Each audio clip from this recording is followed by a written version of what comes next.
நான் உங்கள் சிவா பேசுகிறேன். Welcome to Aditya channel. சனி வக்ர நிவர்த்தி மற்றும் 2025ஆம் ஆண்டு பலன்களை பார்ப்போம். தனுசு ராசி.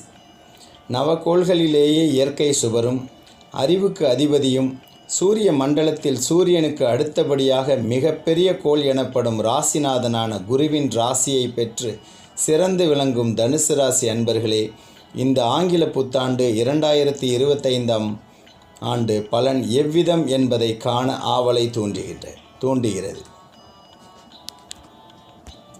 அறிவு, கற்றறிவு, பண்பு, அடக்கம், அமைதி, அன்பு, பாசம், நேர்மை, உறுதி, முற்போக்கு சிந்தனைகளுடன் கூடிய செயல்பாடுகள், செய்கின்ற செயல்களுக்கு